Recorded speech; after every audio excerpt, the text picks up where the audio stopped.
Are you gonna start yet?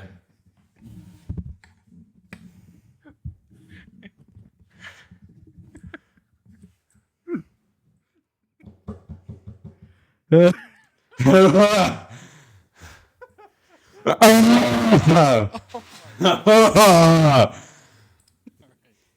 you go already? All right. I'm keeping all this in. I'm not editing a single thing in this podcast. This episode is getting 0 edits by me. Just pure export. Pure export straight to YouTube. That's what everyone should be. Straight to YouTube. Yeah, well, maybe if you were good at your job. Oh, I didn't realize this was my job. You get paid for this. Oh, right. No, I actually don't. That's not what Trey would say. All right, here we go. What's wrong with you? Jesus. Jeez.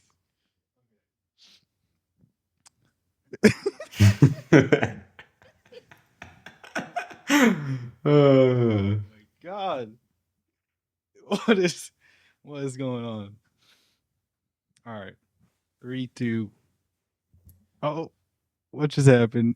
Go. You froze for a second. No, I didn't.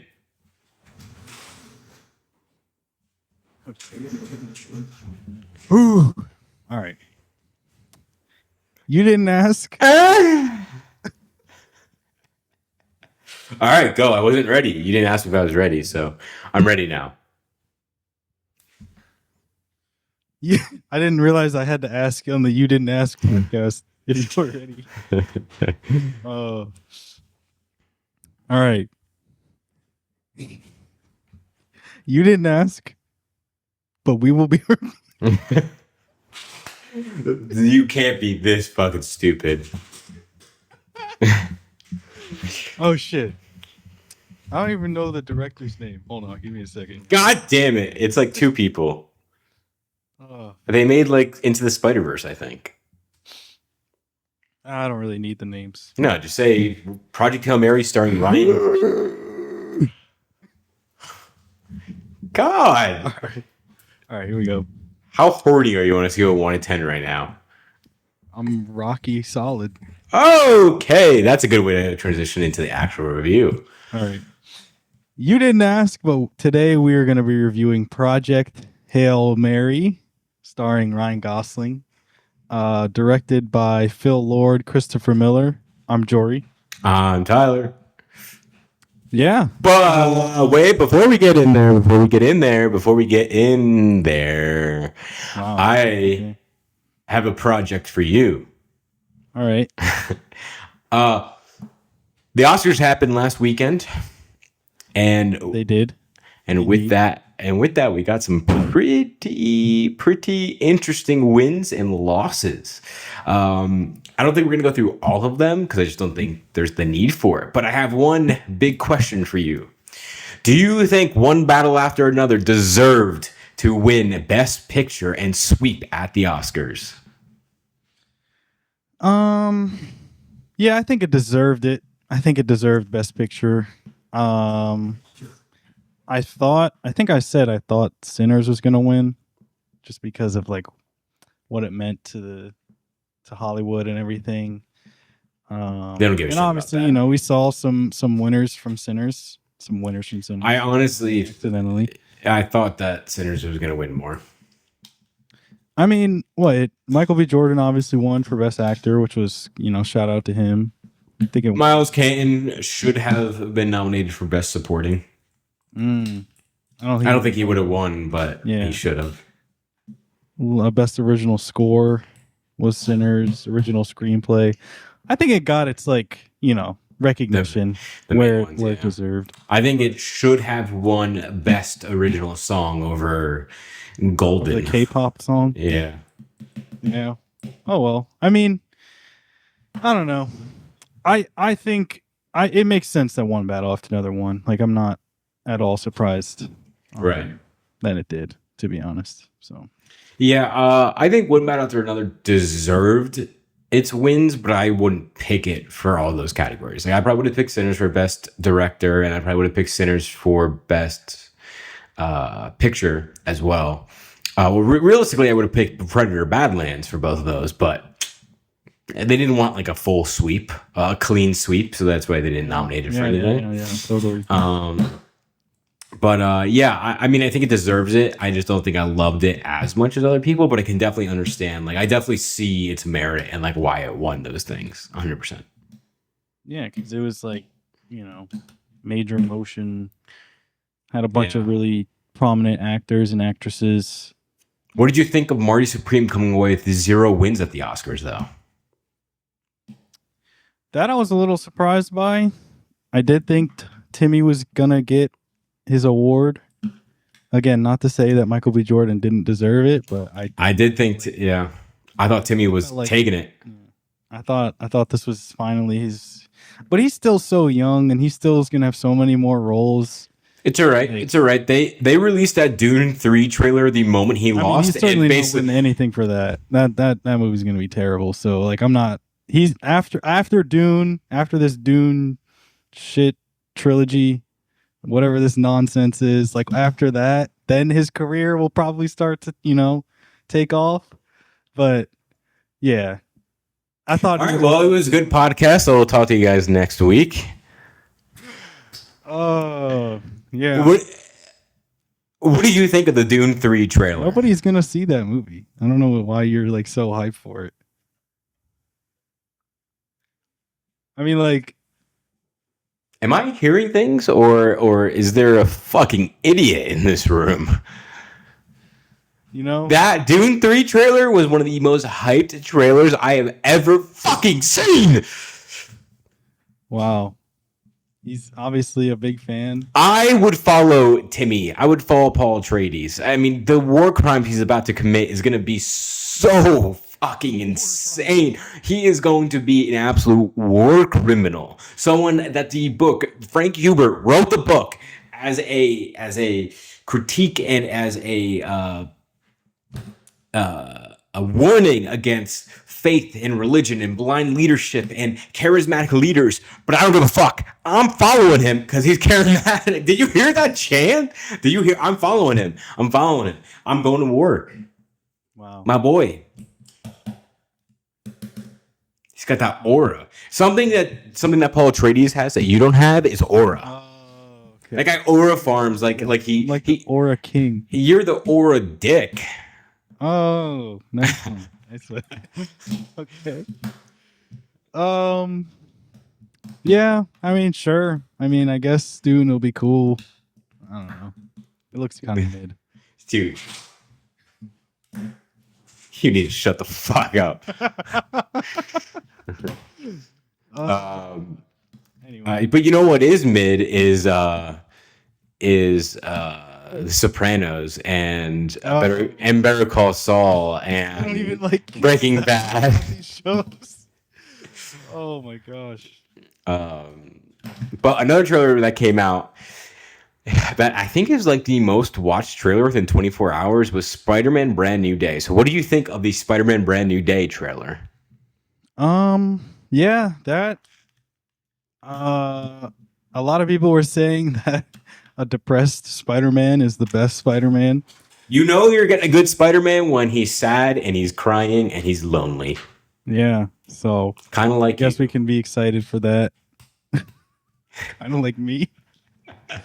I don't know, like who are the villains in this movie? Like, I don't know. We don't truly know. We see Scorpion in there, which is cool because they teased him fucking 10 years ago. Yeah, like forever ago. I forgot he was in this. Yeah. So they have him. They have the Hand in there, which is like that ninja group as well. Punisher's in there, but I don't think Punisher's a villain. I think he's like. No, he doesn't seem like a villain. Yeah, he's like the anti-hero and stuff, which is kind of like what he normally has with Spider-Man. And then there's rumors that Sadie Sink is in it, and there's rumors that she's playing Jean Grey from the X-Men, like uncontrolling her power, not being able to control her powers, and that's like the true villain. I don't really want that. I just would really like a Spider-Man villain to be the main villain, like someone even more grounded or just more personal. Like I feel like we have, like my fear with Spider-Man Brand New Day is that they're packing too much in there for the time where we're supposed to reset Spider-Man and keep him a little bit more grounded. And I'm not saying we don't need like the fantastical villains and fantastical elements, but like keeping it pretty like concise, because Spider-Man or Tom Holland Spider-Man has always been connected to like Iron Man and the Avengers. So I thought with this reset of like everyone forgetting him, we would have just like Spider-Man being fully Spider-Man, but now we're bringing in like the Hand and possibly Jean Grey and Punisher, which I'm happy about Punisher. But then when we start bringing the Hand in and possibly Jean Grey, it's like, oh, and then you have Scorpion, and then you have, you know, MJ and Ned trying to, you know, figure out who he is, and Tom, and like all this stuff, or Tom and Peter and whatnot. So I'm a little worried it's going to be a little overstuffed for the first film coming out of the new Spider-Man trilogy or whatever it's going to be. And also the only film before Doomsday. So I'm worried they're going to try to set up stuff too much instead of just being a Spider-Man film. On that, it looks great. It doesn't have the same feel. It's not directed by John Watts, which the last three were. So you can definitely see a difference in like just the way that it's shot and the way that it's lit and everything. There's a lot more harsh shadows, a lot more color. It's not that Netflixy lighting, which is cool. I still think there's some shots that look a little too pristine. Like I really want it to feel like gritty. And I do think that they are editing things out of the trailer. When the hand ninjas are jumping up and Spider-Man's jumping this way, some of the hand people are jumping this way when he's up here. And a lot of theories are that there's someone else jumping down here that they've edited out, just like they did for No Way Home. So who that is, I don't know. Is it Hulk? Oh yeah, you got the fucking Hulk in there too. Bruce Yeah, Banner, right. so. You do have Hulk. Yeah. Or Bruce Banner, at least. I don't know if the Hulk's going to be there. I think he probably will be, yeah. That's exciting. Yeah, I mean, I don't know. I'm kind of indifferent.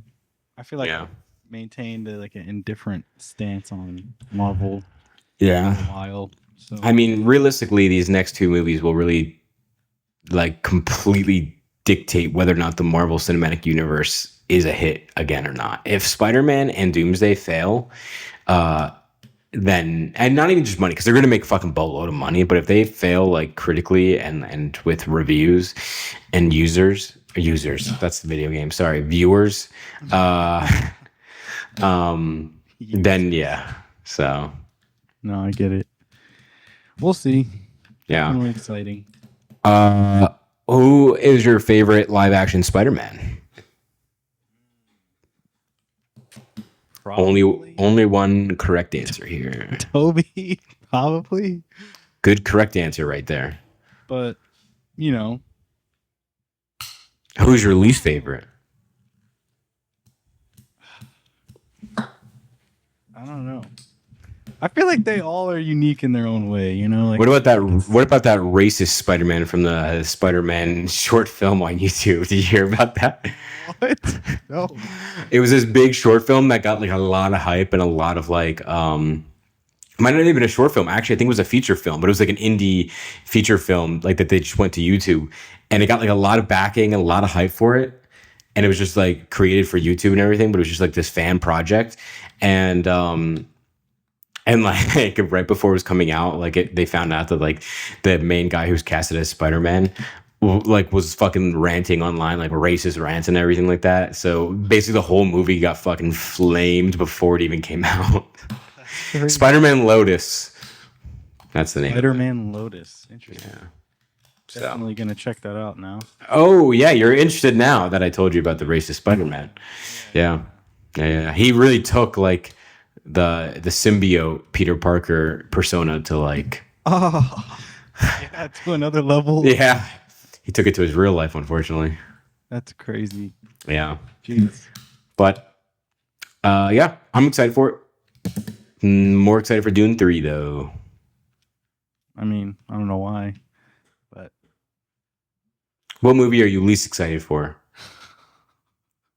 this year.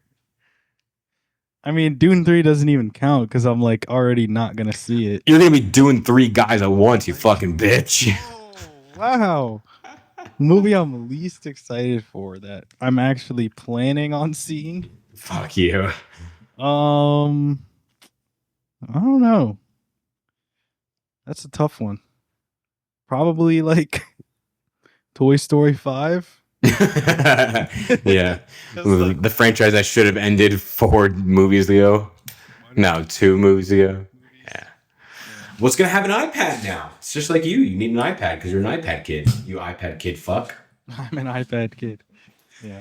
I'm an iPad Wrong kid. generation, buddy. I'm an iPad kid. I cannot eat food alone without watching something. My food will get cold because I'm finding the perfect YouTube video or the perfect episode. I will not touch, I will not devour, I will not lick, I will not smell my food until the YouTube video is queued up and playing. And it's a funny part. I need to be entertained 2 milliseconds before I even start touching the food on the plate. If the food is cold, I don't care. The video needs to be entertaining. If I'm watching One Piece, I need to skip through all the intro and the the catch up from the last episode. I will not watch it. I need to be thoroughly entertained for every bite of food that is put into my mouth. You think I'm kidding? You think I'm kidding? Therapy or something. That's not good. So wait, if you were like stranded somewhere, I wouldn't eat. didn't have like internet, I couldn't eat, dude. I literally like. plate of food right in front of you, you would just starve. I need to watch something. Like, what am I gonna do while I'm eating? Right. Other than just eat, you know. I can't. What am I gonna do? It's boring. Oh yeah. I don't think you understand. Like, this isn't. It's not your fault. This isn't. This isn't like a joke. This is a lifestyle. Like, Your fault.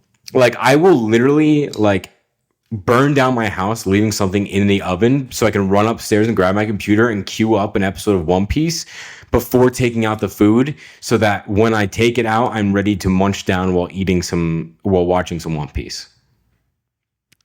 It's not your fault. This is just an intending consequence of iPhones and tablets and everything. This is what they wanted to control us. You know what? Anyway, we should probably talk about Project Hail Mary. Oh yeah, I forgot. Right? Yeah. Oh God. Anyway, Project Hail Mary. Yeah. What? Yeah. I mean, spoiler free. Project Hail Mary. Oh, geez. Okay. Project Hail Mary. What is your review out of 10?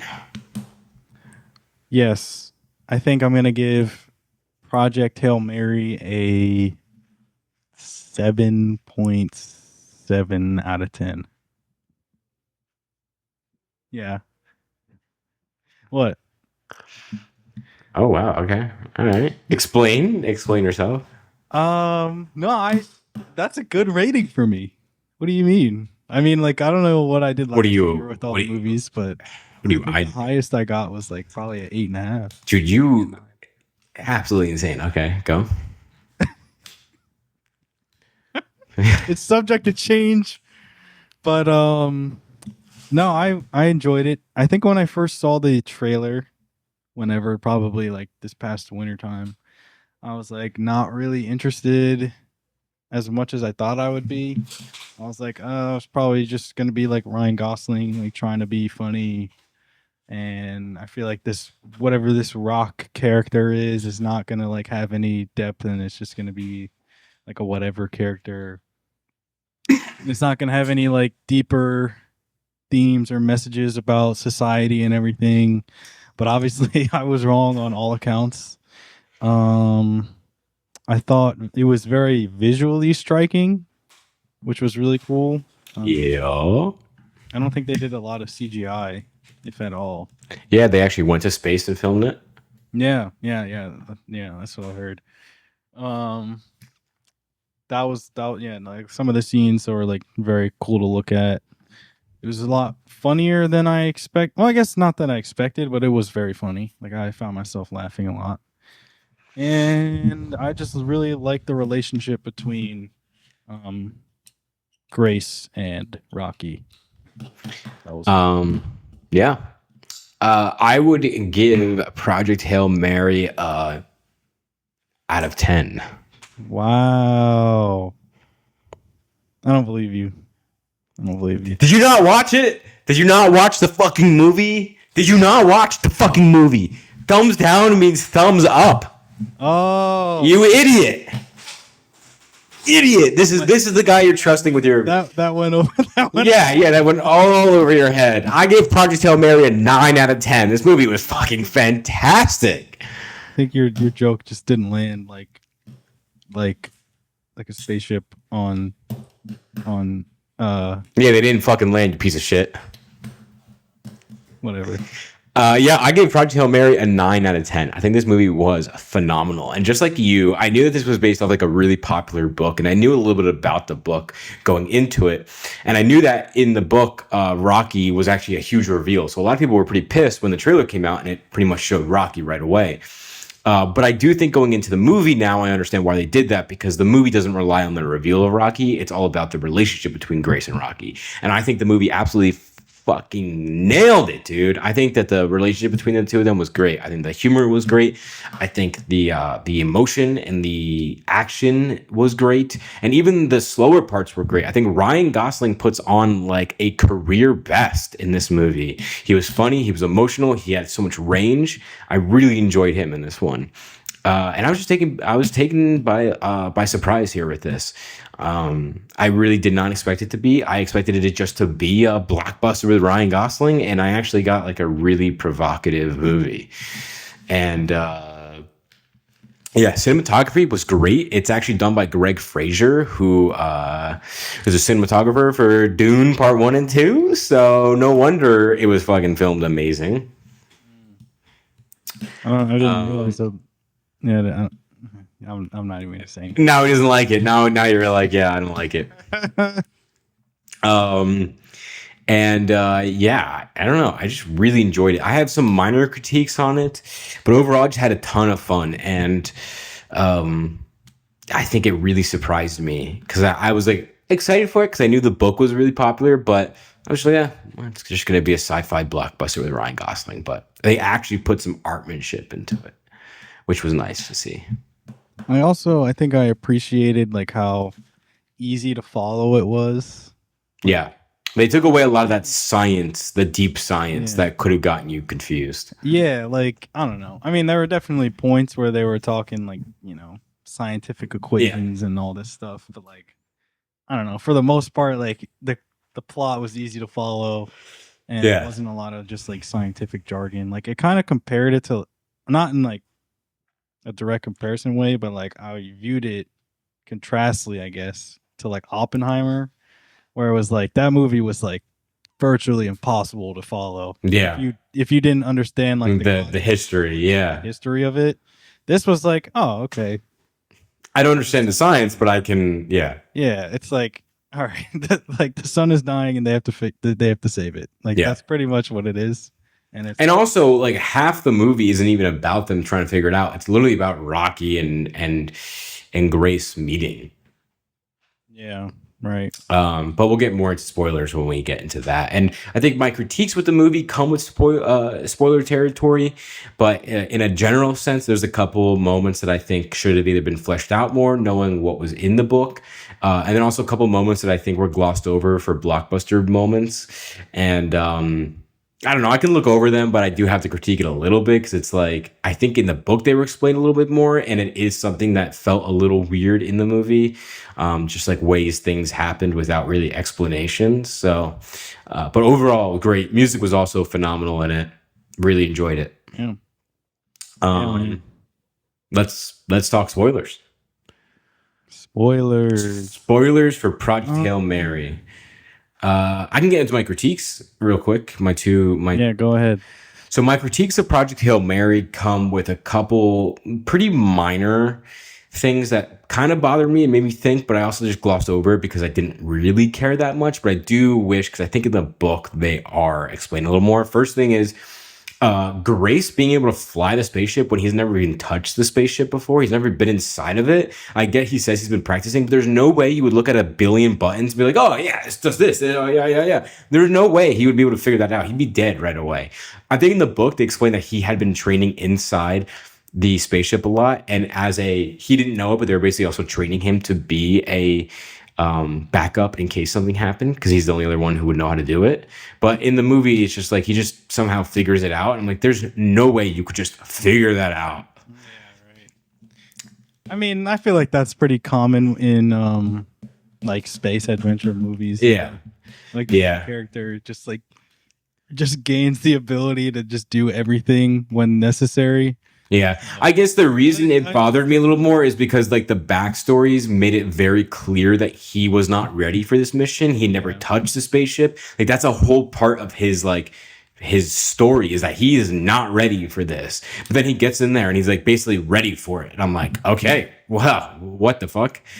So, and then my other critique is similar to that was like, how the hell did he catch up with Rocky at the end? How did he slingshot that in space? They're just like, oh yeah, Rocky went this way. I'm gonna go this way. I'm gonna catch up with him. I'm like, dude, what? How? 50 days. No, I'll be there in a couple of days. It's all good. Yeah, right. So, but again, I don't really care as much for those things. They are like I will dock them a little bit, but like that's why it's still 9 out of 10 for me. Mm-hmm. And then I do wish this was something that was in the books. Again, I know I don't want to compare everything because it's its own medium, but the critique of the movie would be that I wish we saw the world, Earth, more. I wish we saw Earth dealing with the consequences of the sun kind of dying and how they have to adapt to that to make Grace's adventure feel more like a ticking time bomb.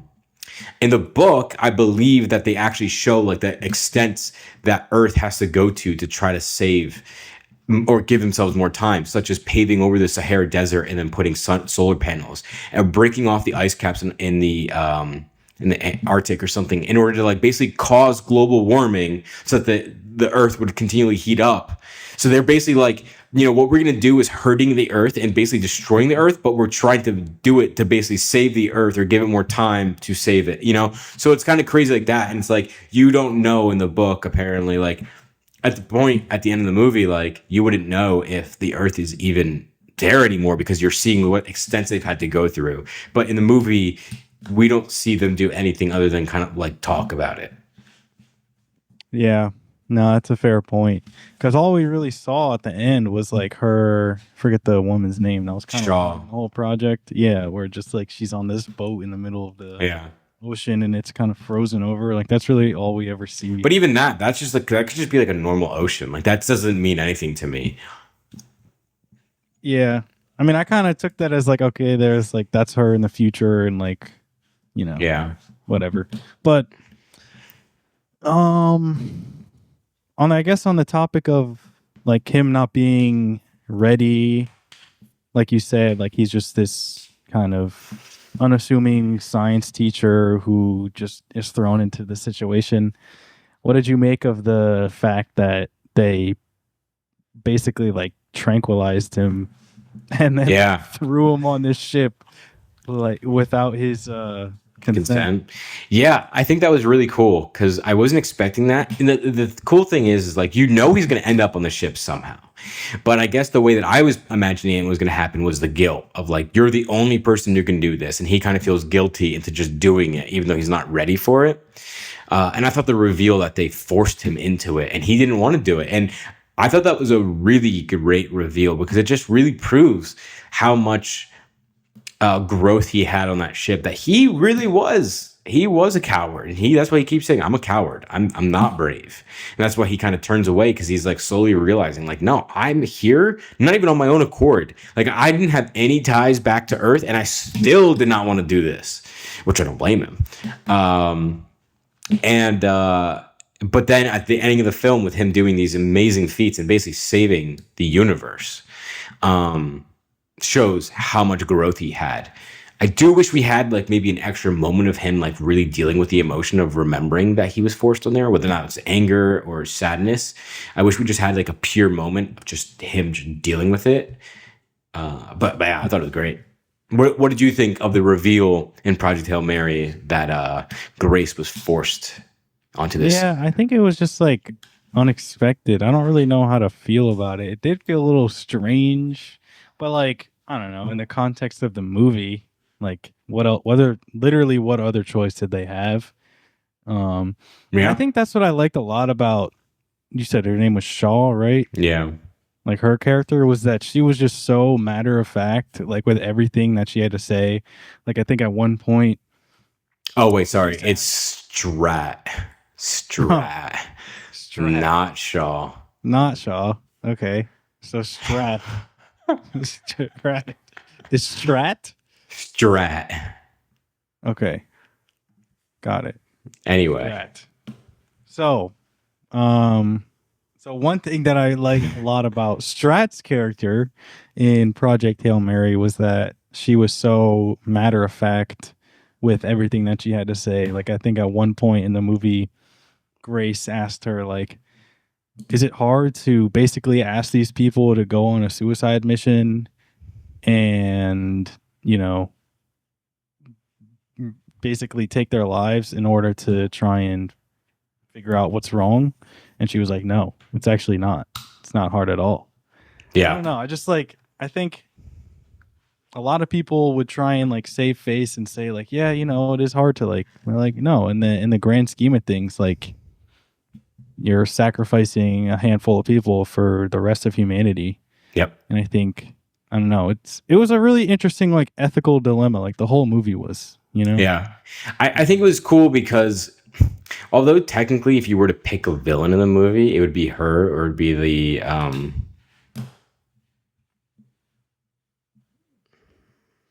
Astrophage. Astrophage. Yeah, it would be her, the Astrophage. But the Astrophage isn't really a villain. I wouldn't even say she's a villain. Like, it's just like moral, a gray areas, gray characters where it's like you understand, like, yeah, like you're gonna force some, like if it's humanity or one person, someone will have to make that choice. And unfortunately, she has to be the one to do it, which is why she's so matter of fact. And I think that's also probably like a persona. If Strat was a real person, I think that's also a persona she has to put on because she has to do it. She has to be the one to do that. So I thought it was really good. I do wish that maybe they really emphasized that whole moment where he gets forced more. Like I thought it was a really great moment, but I think just like that bigger emotional impact of him like realizing like holy shit. But even with that, I think he even understands because he's like he doesn't wake up or he doesn't remember it, and he's like, I hate humanity. No, he's just like, Yeah. damn, I'm a Let's coward. figure this out. Yeah. Yeah. And I like the little scene, very brief, where Grace was talking to one of the astronauts about like bravery, and he said like it's not necessary, like I forget exactly the wording, but it's like, you know, bravery isn't necessarily like inside of you, it's just like finding somebody to be Oh, somebody do it. Yeah. which And a unique- Grace found his person, Yeah. not person, a rock though. a rock. A rock. Yeah. What did you think of Rocky in Project Hail Mary? Is he going to be the new It companion character? It companion? Wait, what is it? Is he going to be the new It, you know, that new It girl? Like, is he going to be the new It companion Oh character? my god. Yeah, when you said it, I thought like Pennywise. Yeah, Pennywise is going to That's turn. where my brain went. I was like, I don't know what that means, but all right. Yeah, is Pennywise going to turn into Rocky? No, yeah. Do you think that like Rocky's going to be the new companion character that everyone loves? And you know, I don't know. I feel like maybe. I mean, I don't think he has like mass appeal. I think you have to see the movie to understand like the emotion of him. Or yeah, whatever Rocky is. I don't want to misgender Rocky. I'm sorry, but I think that was probably the best part of the whole movie was just the relationship between the two, and in particular, like the scene where Rocky is talking about how everybody on his ship like died, and he was the only one that was still alive, and like what it means for him to like watch other people sleep, in a weird like it like started out in like a comedic way, but like in a sense it's just like really wholesome and everything. I don't know, I was on the verge of tears in some of those scenes where talking about just his experiences going through life and everything, man. Oh yeah, you got to know if there's a cute companion character in a movie that they're gonna get harmed and hurt, and they're gonna like pull on your heartstrings. Like you just know it's gonna happen. You know it's gonna happen. Like I'm surprised. Like we didn't see like Stitch get his head like torn off or something. Like Rocky get his like arms ripped off and shoved up his like mouth hole or something. Um, but yeah, I think the moment like where Rocky is hurting, where he basically sacrifices himself to save Grace, and he gets back in the pod, and Grace is like, "I'll watch you sleep, buddy. Don't worry." And they mentioned earlier that like when Rocky sleeps, he is like basically still like paralyzed. So it's like you really have no idea if he will ever wake up. And yeah, it's such a heartwarming moment when he does wake up. It's a heart pulling scene, and I think they did it really well. I never thought that I would care so much about a pile of rocks as I do for Rocky. Absolutely insane. And I think it was a stylistic choice to have like his, his English, so to speak, like kind of broken, so it makes him feel more. It makes like Rocky feel more childish, kind of. Yes, it makes him feel more like a child or like an animal that got like a speaking thing instead of like an actual, instead of like a human. Yeah, or like an adult human. Yeah, because I think it makes it even more, like you said, like pulling at those heartstrings. Amaze. So he's just so innocent and like everything. So. Yeah, the innocence is really what's great, and I'm so happy that he survived. I was really worried they were going to kill him off, and I was like, "No, please do not kill Rocky." Yeah, I thought everything they did with Rocky was phenomenal, like, absolutely great. I think he's really going to be the reason people are going to love this movie, but I don't think they're going to realize how much other greatness is in this movie. Like Ryan Gosling absolutely kills his role in Project Hail Mary. Do you think this is one of Ryan Gosling's best performances? I think it's definitely up there. I'd have to go back and look at his filmography. I know La La Land is obviously one that a lot of people. La La Land, Barbie. I never saw Barbie, so I can't say. Okay, it's still on my watch list. But I know a lot of people like the movie Drive. Blade Runner 2049. So he's got a really good. Yeah. But I mean, in terms of just like, kind of like a range, a one-man show. Yeah, and like you said, his range in this, I feel like even Blade Runner 2049, I'm not the biggest fan of, but like he's still good in that one. But I think he has like so much more range in something like this. Even Barbie, he's a specific type of character. He's an exaggeration of a character. But in Project Hail Mary, he has so much range. It's so great. Between the humor and the emotional side of Grace versus the actual deep intellectual side of Grace versus like the actual buddy relationship with Rocky. I think he did really, really good. Because I think if you put you in there, like the movie would suck. You could not keep this movie afloat. Oh, you don't think for 2.5 hours? You don't think I could have made this? I don't know.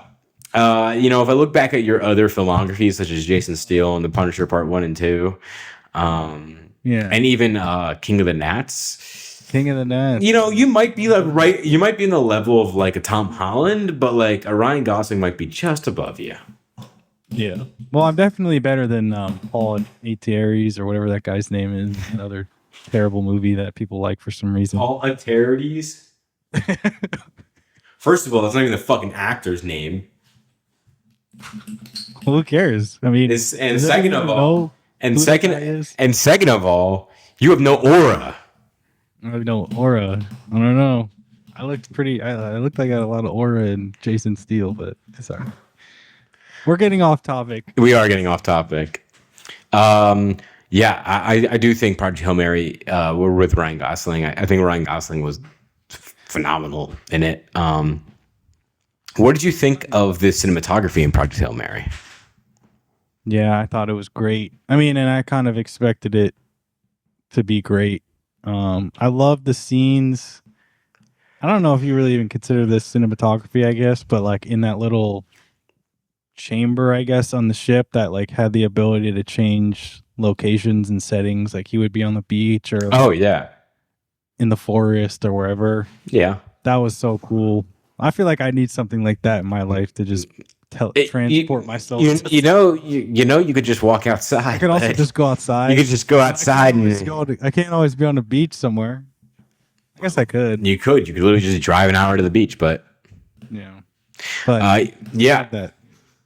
Yeah, I thought it was great. I thought the cinematography was great. I think my favorite scenes in the movie were probably when they got to the planet, the star or whatever, the planet that the astrophage was going to, and it was this green, smoky planet, and Ryan Gosling's silhouette on top of it, and just this the whole fishing scene was like pure masterpiece of sci-fi storytelling. I thought that's probably my favorite part. And then also inside Rocky's ship was spectacular to see, which I don't think that happens in the book also. So that's a really cool scene added into the movie.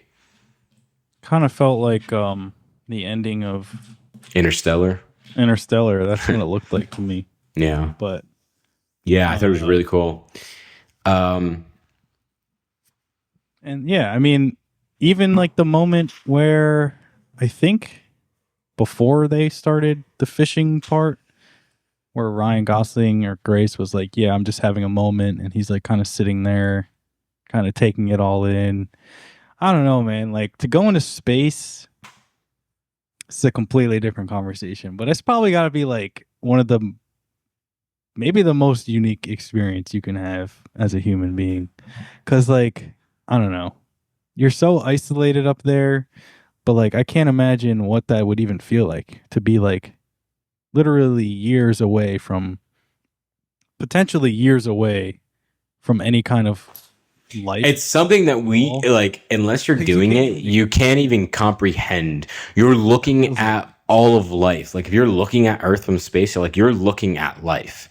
Like you are away from everything. Like, it is so crazy. And I love the way in Project Hail Mary how they actually show Grace's like fear of like the open expansive space, like where he looks over it and it's just like this just nothingness, and it's just like what you would look at when you're looking over a cliff or water, deep water. It like drop your stomach because you're just like, there's nothing. Like imagine you're just floating out there, nothing. Yeah. For light years there could be nothing.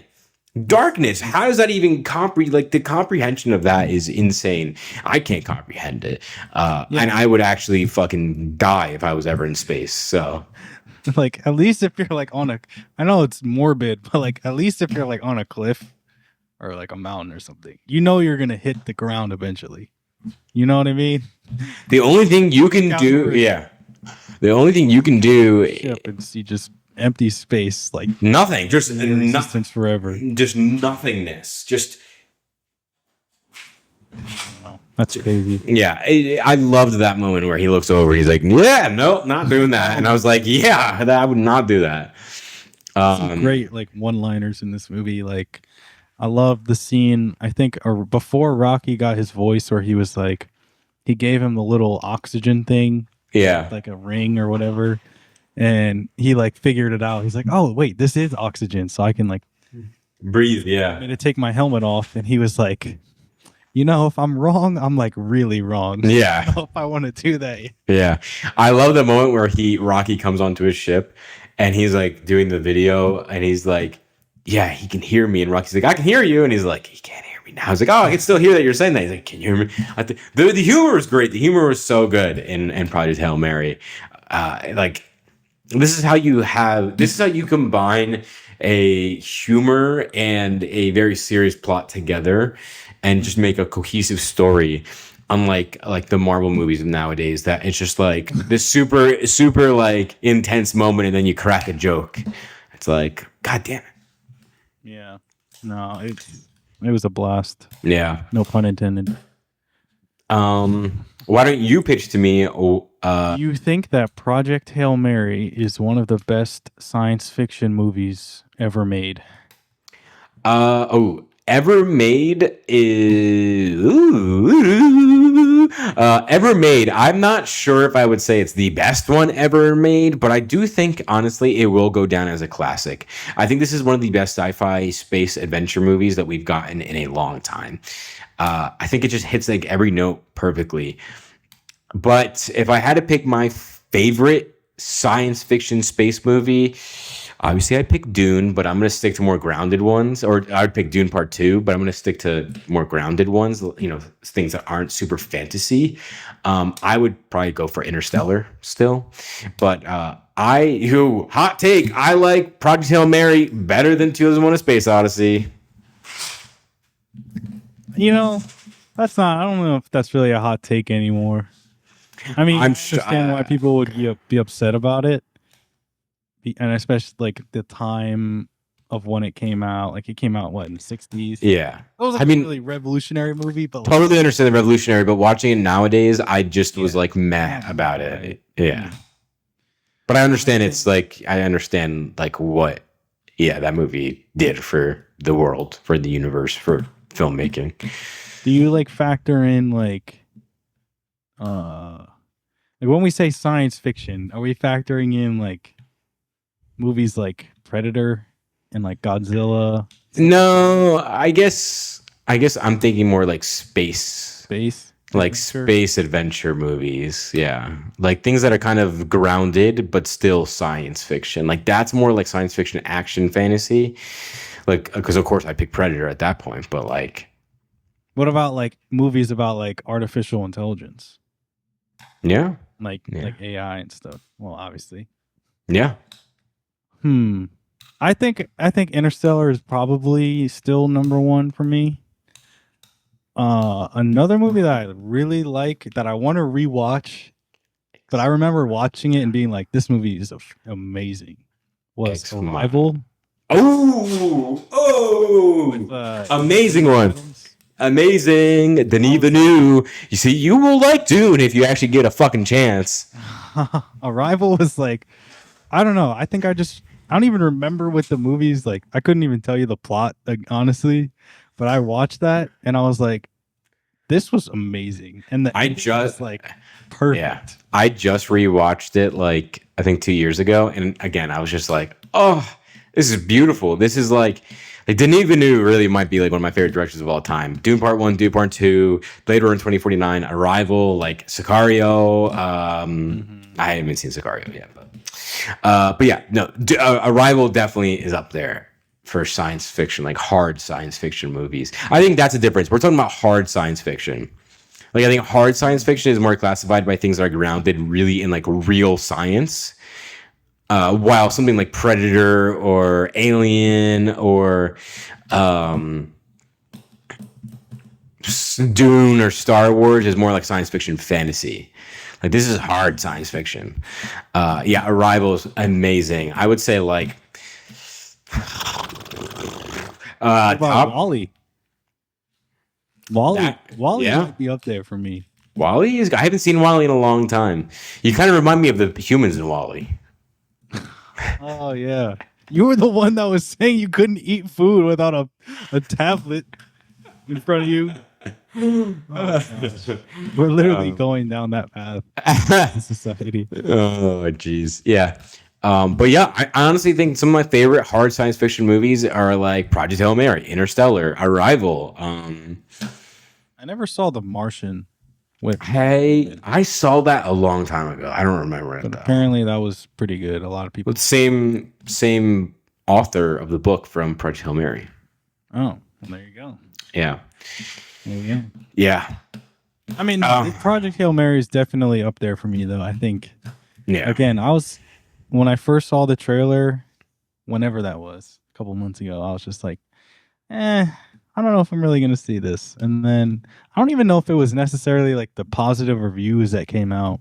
Like, I don't know what changed in my mind. I was like, this is probably worth my time. And it definitely was. Yeah. Yeah. Should you watch, rent, or skip Project Hail Mary? I think this is definitely a watch in theaters just to get that, like, that experience of kind of escape, as they say. Yeah. I think watching in theaters 100%. I think the soundtrack, the sound effects, the cinematography is all top notch. Something to see on the big screen. And also if you can see it in IMAX. This was filmed for IMAX. So I didn't see it in IMAX. But if you can, go see it in IMAX. Yeah, I think this is just really good. Yeah, yeah. I think my second, still my Wait. Pitch the question. Pitch the question you're about to ask. where so on the list of movies of 2026, or okay, let me rephrase that. Does Project Hail Mary? Where does Project Hail Mary rank of the movies? Oh God! 2020. Say it again, bitch. Say it again. That was good. No, say it again. Where does Project Hail Mary rank on the movies released in 2026? Well, I'd say it's at least a top 2 for me. I think it's top 2. Now, granted, I've only seen 2 movies this year, but I'd say it's definitely top 2. These top 2. Okay. At least top 2. No, honestly, like I haven't seen a lot of new movies this year. I've just been like working, and life has taken me away from a lot of the new movies for this first couple months. But right now, the only 2 new movies I've seen this year are Project Hail Mary and 20 Years Later, The Bone Temple. And to be honest, I think they're tied right now. I think they're both really, really good. I just have to let like both of them simmer and kind of see which one eventually takes that number 1 spot. Yeah, I have Bone Temple still firmly at number 1, I think. Yeah.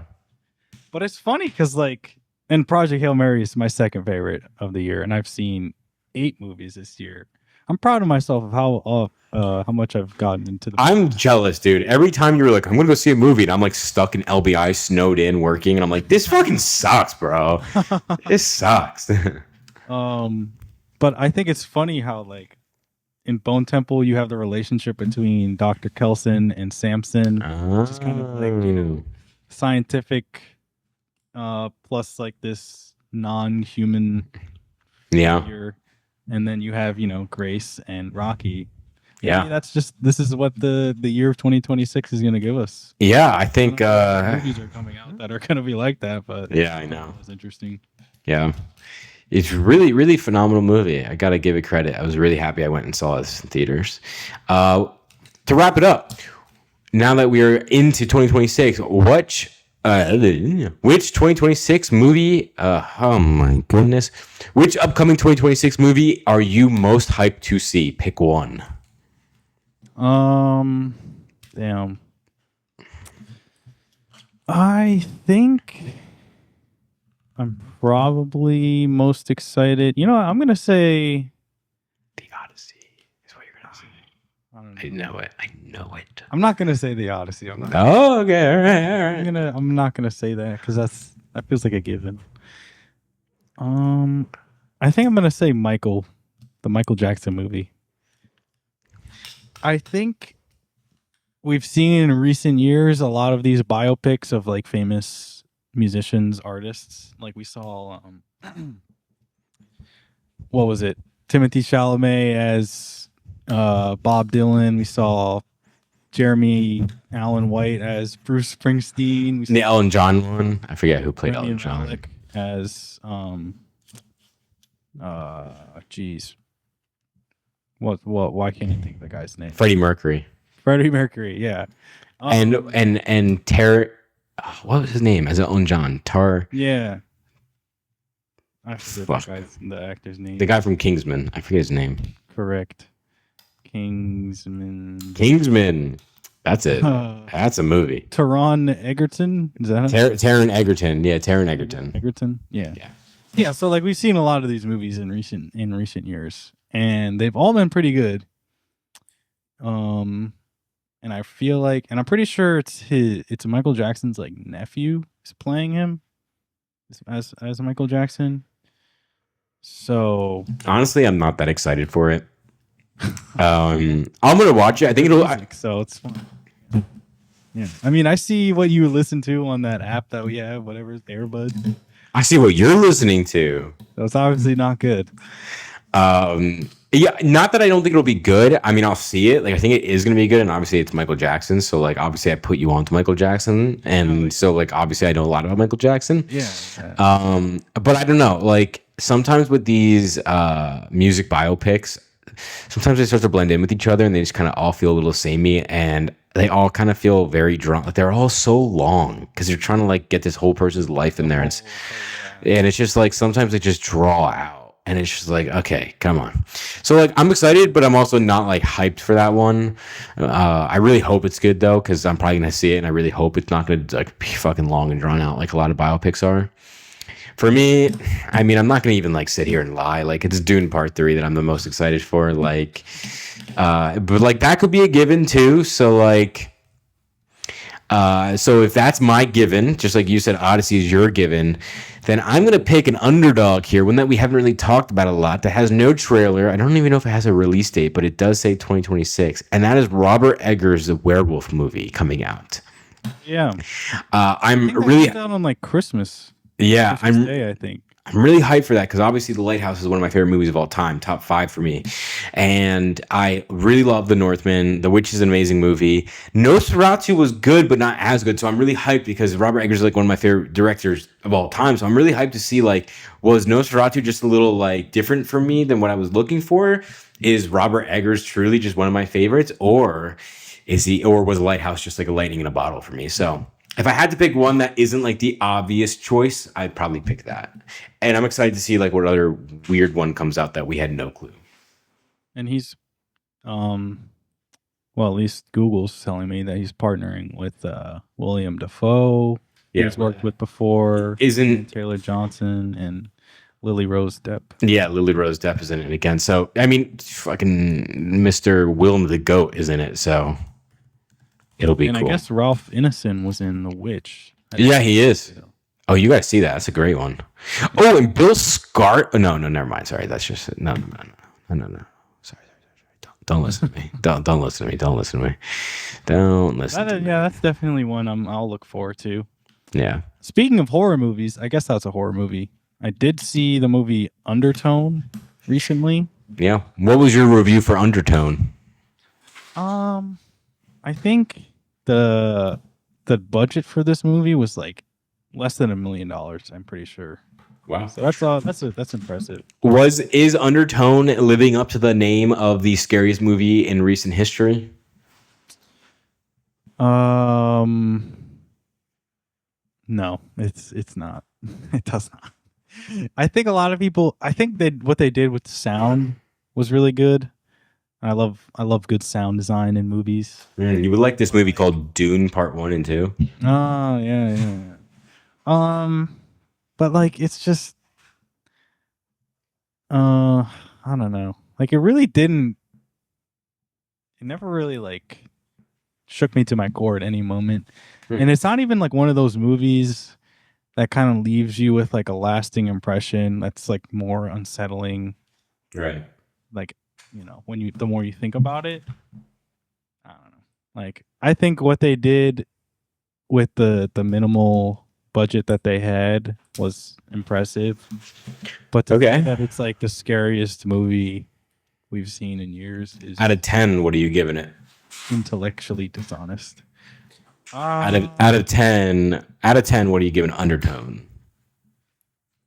Like a 6.7.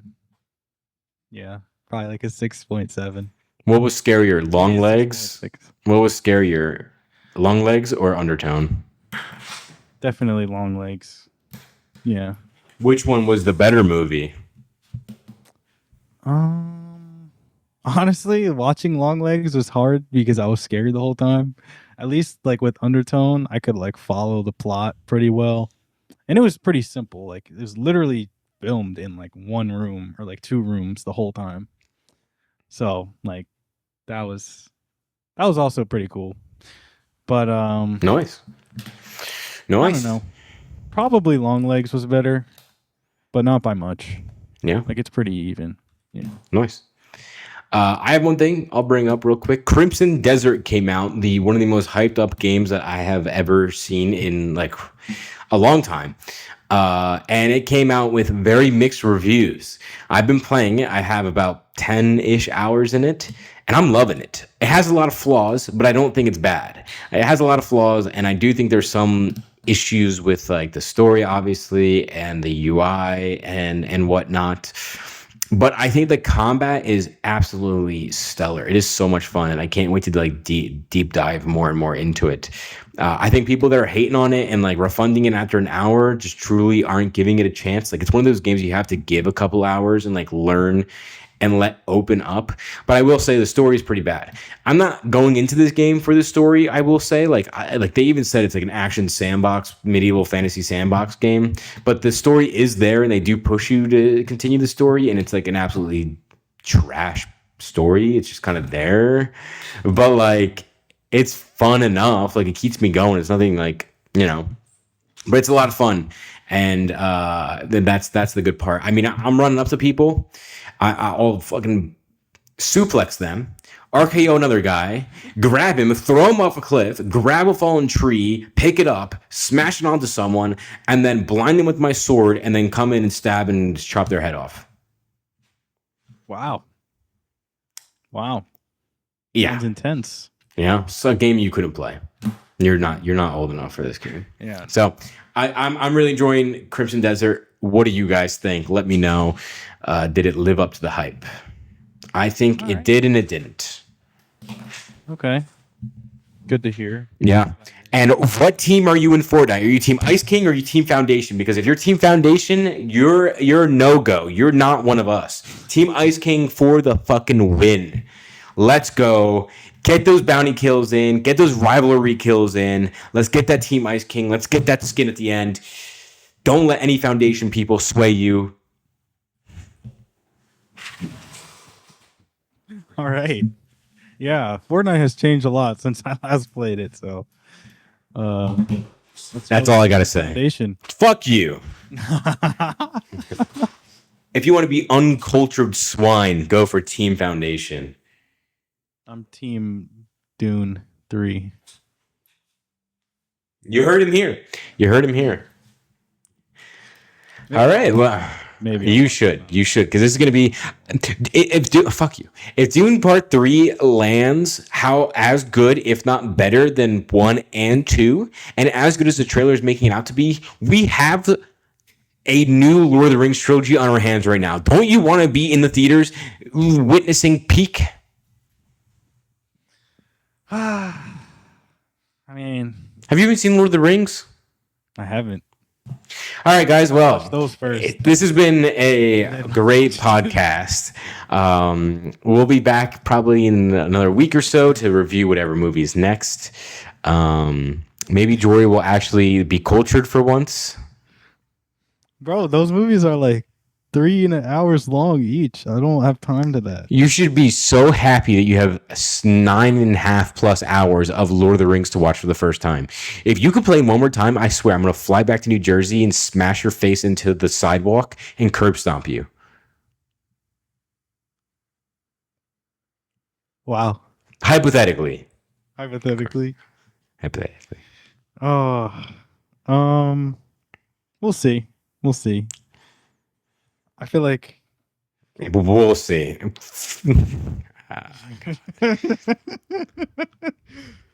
Better than Magonia.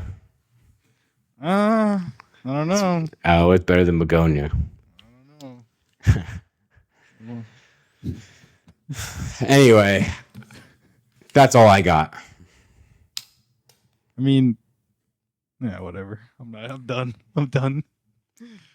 I don't know what bullshit you're gonna pull out of your ass this time, but Invincible? oh, I haven't watched it yet. I have not either. Okay, maybe we'll have to. I think they released the first 3 episodes. They might have. Yeah, I think 3. I think there might be a 4th one out. Yeah. Fuck, I have to catch up on that. Tap in. I tap Definitely into want that. to watching and yeah, should be fun. Then the last season of The Boys comes out soonish as well, so I got to tap into that. Daredevil season 2 comes out. I don't think I have Disney Plus anymore, so I'll have to figure out a way to tap it. Oh no, I do. I think I do. I got to tap into that, and I got to catch up on One Piece, which hopefully will never happen. I don't think that's a never-ending battle. Hell yeah! Oh my gosh. Well, yeah, I don't know what the next movie is that I'm gonna see.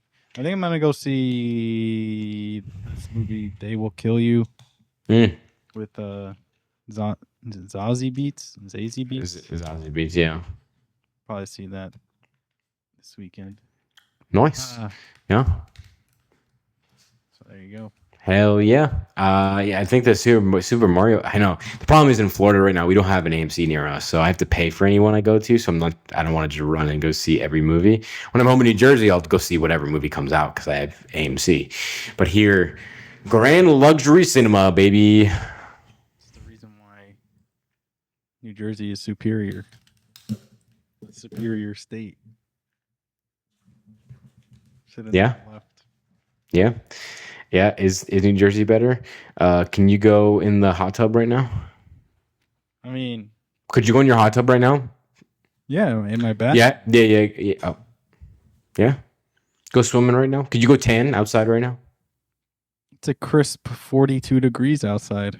42. Yeah, it's crisp 80 here right now. Shut the. Why would you want to go in a hot tub when it's 80 degrees? That doesn't sound very nice. I'm just saying. See, if I wasn't a pussy, Oh, wow. Jeez. you gotta have some fucking balls of steel on you to go in a hot tub in the heat, baby. Like me. You should know. You taste them. Do they taste like steel, baby? Wow. Jeez. I'm not cutting any of this out. Remember, I said no edits in this podcast. No edits. No. Yeah, good luck. Oh my gosh. All right. All right, yeah, I think we can. Yeah, okay. Anyway, you didn't ask, but that's a review of Project Hail Mary, some Oscar talk, some Dune 3 talk, some Undertone talk, some Christian Desert talk, some talk. I'm Tyler. I'm Jory. Spencer, what'd you think? Nice.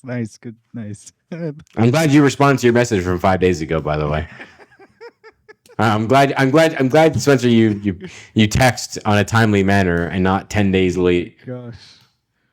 Who knows if he's still alive? We'll know in a day when he starts to go through and like every message sent in the past week. Then we know he's finally looking at his phone. Yeah. He's too busy being brain dead and playing Madden. Until then, we won't. Yeah. So- All right. We'll catch you on the next one.